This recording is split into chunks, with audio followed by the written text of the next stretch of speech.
Assalamualaikum warahmatullahi wabarakatuh. Perkenalkan, nama saya Maulani Selina dari kelas 1A 37, ingin mempresentasikan tentang manusia dan harapan. Di sini saya sebagai kelompok 6 ingin memperkenalkan teman-teman saya. Yang pertama ada Adisa Febrianti Sunaria, yang kedua ada Hening Yanvika, yang ketiga ada Intan Nurfatia, yang keempat ada Maulani Selina, itu saya sendiri. Yang kelima ada Sandika Karin, yang keenam ada Salma Wijaya Putri. Di sini teman saya ingin menjelaskan tentang latar belakang manusia dan harapan. Manusia dan harapan. Setiap manusia punya harapan yang berbeda. Manusia tanpa adanya harapan, berarti manusia itu mati dalam hidup. Orang yang meninggal sekalipun mempunyai harapan, biasanya berupa pesan kepada ahli warisnya. Harapan tersebut tergantung pada pengetahuan, pengalaman, lingkungan hidup, dan kemampuan masing-masing. Berhasil atau tidaknya suatu harapan tergantung pada usaha orang yang mempunyai harapan itu sendiri. Harapan berasal dari kata harap yang berarti keinginan, supaya sesuatu itu terjadi. Sehingga harapan berarti sesuatu yang diinginkan dapat terjadi. Dengan demikian, harapan menyangkut masa depan kita. Kita harus hidup dengan harapan, tetapi kita tidak akan bisa hidup menggantung semata hanya kepada harapan. Ada baiknya untuk berharap yang terbaik untuk diri kita, tetapi hal itu tidak akan cukup. Kita tidak bisa hanya berharap, kita harus bertindak. Sangat menyedihkan bahwa banyak hal digantungkan berlebihan kepada harapan demi perbaikan nasib. Berharap yang terbaik belum tentu menghasilkan apa-apa. Bekerja dan bertindak disertai dengan harapan di dalam hati adalah hal yang membawa hasil. Suatu kombinasi yang sempurna. Harapan tidak akan mengecewakan selama hal itu disertai dengan tindakan. Tidak akan mengecewakan selama hal itu disertai dengan tindakan dan komitmen. Harapan tidak bisa menggantikan tindakan. Kerjakan apa yang harus dikerjakan, ada atau tidaknya harapan. Harapkan yang terbaik dan kerjakan apa saja yang memungkinkan harapan itu terwujud. Mulai hari baru kita dengan harapan, sambung dengan kerja dan karya. Biarkan harapan itu menginspirasi kita, ketimbang membuat kita. Harapkan yang terbaik dan bayar setiap ongkosnya. Harapan itu tergantung pada kita. Hidup adalah kemewahan, hidup adalah kegembiraan, sekalipun di hari terburuk. Kenyataan bahwa kita saat hidup hingga kini bisa membuat keputusan, bisa melaksanakannya, dan mampu membuat perbedaan jauh lebih berharga ketimbang segala kesulitan dan kekecewaan yang mungkin menghadang. Saat dunia gelap, hidup adalah alasan mengapa Anda harus hidup menjadi cahaya. Kualitas hidup Anda tidak tergantung pada apa yang kita temui, tetapi pada seperti apa kita setelah melewati segala tantangannya. Hari ini adalah hari istimewa, karena Anda diperbolehkan masuk ke hari ini. Ada kesempatan untuk tumbuh dan mencapai cita-cita kita ke segala arah. Bila orang di sekitar ada pencemooh atau pendengki, kita punya kesempatan untuk membuat bahwa karena kita, lingkungan kita bisa berubah ke arah yang lebih baik. Tantangan kesulitan yang ada di depan kita membunyikan harta karun nyata yang menunggu kita. Di sini saya akan menjelaskan pengertian harapan, dorongan kodrat, dan dorongan hidup. Pengertian harapan. Harapan atau asa adalah bentuk dasar dari kepercayaan akan sesuatu yang diinginkan akan didapatkan, atau suatu kejadian akan berbuah kebaikan di waktu yang akan datang. Setiap manusia mempunyai harapan. Manusia yang tanpa harapan berarti manusia itu mati dalam kehidupan. Orang yang meninggal sekalipun mempunyai harapan, biasanya berupa pesan-pesan kepada ahli warisnya. Harapan tersebut tergantung pada pengetahuan, lingkungan hidup, pengalaman, dan kemampuan masing-masing. Misalnya, Budi yang hanya mampu membeli sepeda biasanya tidak mempunyai harapan membeli mobil. Yang kedua yaitu dorongan kodrat. Kodrat, keadaan atau pembawaan alamiah yang sudah terjelma dalam diri manusia sejak manusia itu diciptakan oleh Tuhan. Misalnya menangis, gembira, berpikir, berjalan, berkata, dan sebagainya. Setiap manusia mempunyai untuk itu semua. Dorongan kodrat menyebabkan manusia mempunyai keinginan untuk harapan. Seperti halnya orang yang menonton pertunjukan lawak. Mereka ingin tertawa, pelawak juga ingin agar penonton tertawa. Apabila penonton tidak tertawa, harapan kedua belah pihak gagal. Justru sedihlah mereka. Kodrat juga terdapat pada binatang dan tumbuhan. Yang ketiga ada dorongan hidup. Sudah kodrat pula bahwa manusia mempunyai bermacam-macam kebutuhan hidup. Kebutuhan hidup itu pada garis besarnya dapat dibedakan menjadi dua, yaitu kebutuhan jasmani dan kebutuhan rohani. Untuk memenuhi kebutuhan, manusia bekerja sama dengan manusia lain. Hal ini disebabkan kemampuan manusia sangat terbatas, baik berupa fisik maupun cara berpikirnya manusia. Dengan adanya kodrat dan dorongan kebutuhan hidup itu, maka manusia mempunyai harapan. Pada hakikatnya, harapan itu adalah keinginan untuk memenuhi kebutuhan hidupnya. Pengertian doa atau prarthana yang berasal dari bahasa Sanskerta berasal dari dua kata, yaitu pra dan arta, yang berarti berdoa dengan sungguh-sungguh. Dengan kata lain, berdoa artinya meminta sesuatu hal kepada Tuhan Yang Maha Esa dengan kerinduan yang intensif. Doa mencakup rasa hormat, cinta, permohonan, dan iman. Melalui sebuah doa, seorang hamba Tuhan mengungkapkan ketidakberdayaannya dan menyerahkan sikap pelaksanaan dari suatu pekerjaan kepada Tuhan Yang Maha Esa. Menyerahkan sikap pelaksanaan kepada Tuhan Yang Maha Esa berarti kita mengakui bahwa Tuhan membantu kita dalam menyelesaikan pekerjaan itu. Saya akan menjelaskan tentang kepercayaan dan kebenaran. Yang pertama tentang kepercayaan. Kepercayaan itu berasal dari kata percaya yang artinya mengakui atau meyakini akan kebenaran. Nah, kepercayaan itu adalah hal-hal yang berhubungan dengan pengakuan atau keyakinan akan adanya itu kebenaran. Jadi, dasar dari kepercayaan itu adalah kebenaran. Nah, kebenaran pengetahuan yang didasarkan atas orang lain itu disebabkan karena orang lain itu dapat dipercaya.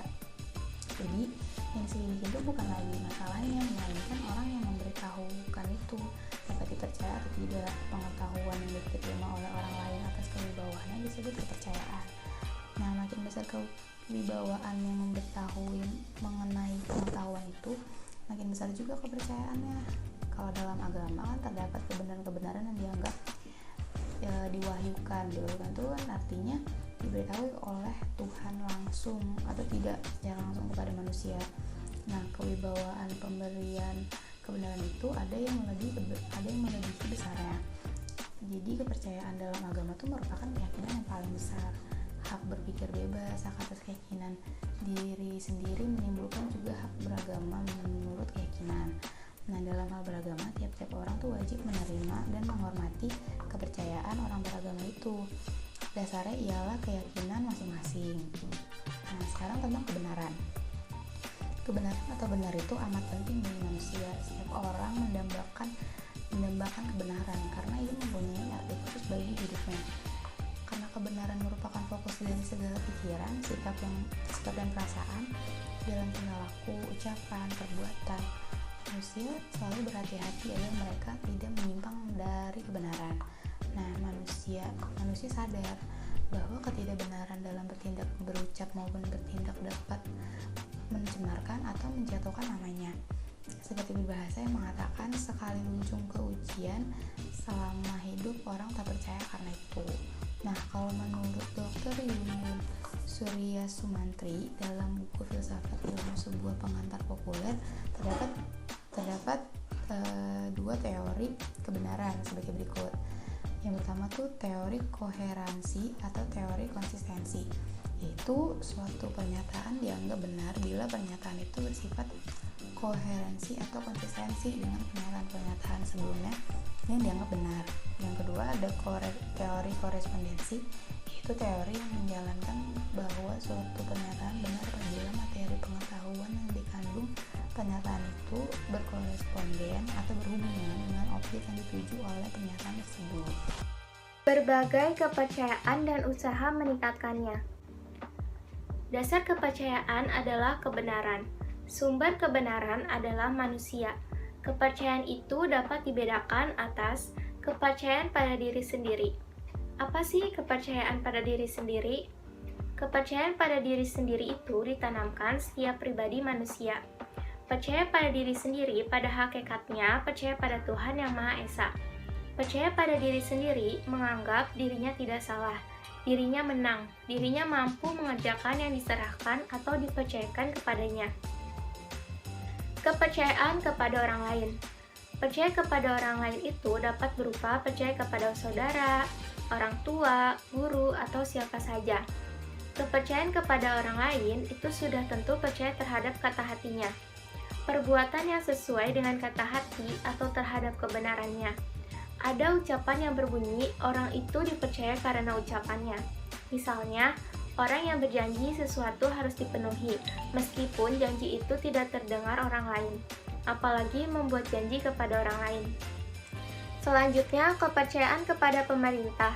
Berdasarkan pandangan teoritis menurut etika, filsafat tingkah laku karya Profesor Insinyur Koetjawiyatna, negara itu berasal dari Tuhan. Tuhan langsung memerintah dan memimpin bangsa manusia, atau setidaknya Tuhanlah pemilik kedaulatan sejati. Karena semua adalah ciptaan Tuhan, pandangan demokratis mengatakan bahwa kedaulatan adalah dari rakyat, kewibawaan pun milik rakyat. Rakyat adalah negara. Rakyat itu menjelma pada negara. Satu-satunya realitas adalah negara. Jelaslah bagi kita, baik teori atau pandangan teoritis ataupun demokratis, negara atau pemerintah itu benar. Karena Tuhan adalah sumber kebenaran. Karena itu wajarlah kalau manusia sebagai warga negara percaya kepada negara atau pemerintah. Kepercayaan kepada Tuhan. Kepercayaan kepada Tuhan Yang Maha Kuasa itu amat penting, karena keberadaan manusia itu bukan dengan sendirinya, tetapi diciptakan olehnya Tuhan. Berbagai usaha dilakukan manusia untuk meningkatkan rasa percaya kepada Tuhannya. Usaha itu bergantung kepada pribadi kondisi, situasi, dan lingkungan. Usaha di antara lain yaitu meningkatkan ketakwaan kita dengan cara meningkatkan ibadah, meningkatkan pengabdian kita kepada masyarakat, meningkatkan kecintaan kita kepada sesama manusia dengan cara suka menolong, mengurangi nafsu mengumpulkan harta yang berlebihan, menekan perasaan negatif seperti iri, dengki, fitnah, dan sebagainya.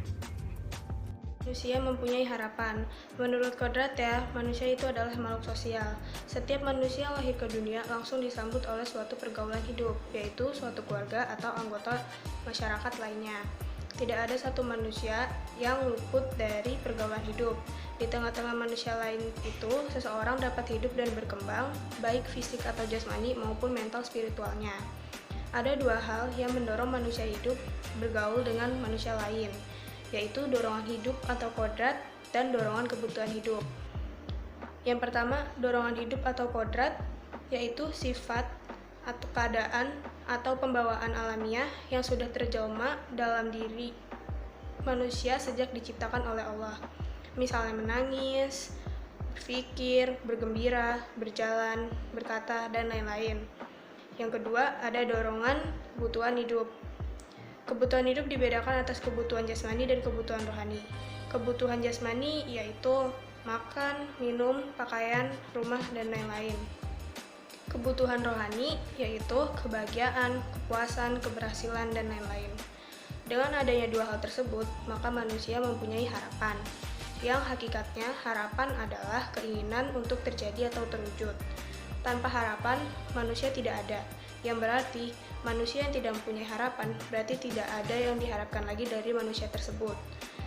Abraham Maslow mengategorikan kebutuhan manusia atas 5 macam kebutuhan yang merupakan harapan manusia. Yang pertama, ada harapan untuk memperoleh kelangsungan hidup. Yang kedua, ada harapan untuk memperoleh keamanan. Yang ketiga, ada harapan untuk memiliki hak dan kewajiban untuk mencintai dan dicintai. Yang keempat, ada hak untuk memperoleh status atau diterima atau diakui oleh lingkungan. Yang kelima, harapan untuk memperoleh kewujudan cita. Kesimpulan dan saran. Kesimpulan pada dasarnya semua manusia memiliki harapan. Seperti yang dikatakan bahwa manusia tanpa harapan itu sama saja seperti mati. Kita harus berharap karena dari harapan itulah dapat timbul gagasan-gagasan dan motivasi positif yang dapat digunakan untuk membangun diri dan lingkungan kita kelak.